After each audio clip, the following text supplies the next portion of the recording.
outside of the kind of those more obvious avenues of increased demand, where else is there anywhere that people wouldn't naturally think about a big increases demand with regard to power supply or transmission?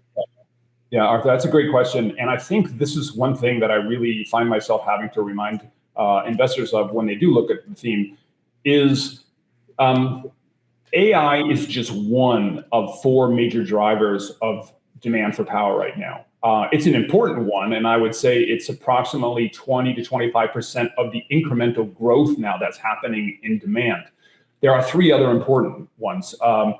And I would say as important as AI is industrialization. So manufacturing is being encouraged here in the US. It was encouraged by the Democrats. It's now being encouraged by the Republicans. They got there through different ways of encouraging it. So the Democrats essentially wrote a big check, and the Republicans are using tariffs.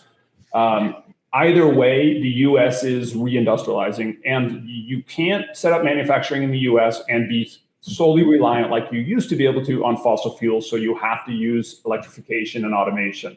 So there are some companies in the, that sort of supply equipment in the factory and manufacturing space that believe while fossil fuels represent 80% of the sort of cost of energy, the cost of fuel for a factory, and 20% electricity right now, in 15 years' time, there is the thought that that will flip-flop. So electrification will be sort of 80% of the fuel, if you will, that runs a factory, and fossil will only be 20. So industrialization of the US is going to be a massive demand driver for power. Beyond that, the third one is transportation, and then essentially the electrification of everything. So data centers, industrialization, transport, and mobility and IoT, those are really the four main drivers. I would encourage investors not to get too over their heads in terms of exposure in the AI space. It's an important driver. I feel like valuations are certainly not as reasonable as they used to be, to understate it in a certain way. So within our portfolio, like I said, we're an actively managed portfolio. And I think as an actively managed portfolio, one of our jobs is to make sure we don't expose our investors to overvaluations.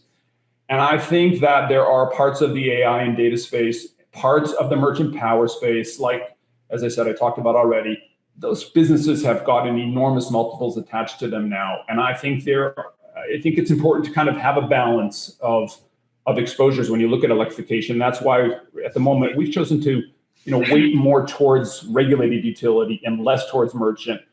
And our electrical equipment exposure in the fund is geared more towards the grid and less towards the data center.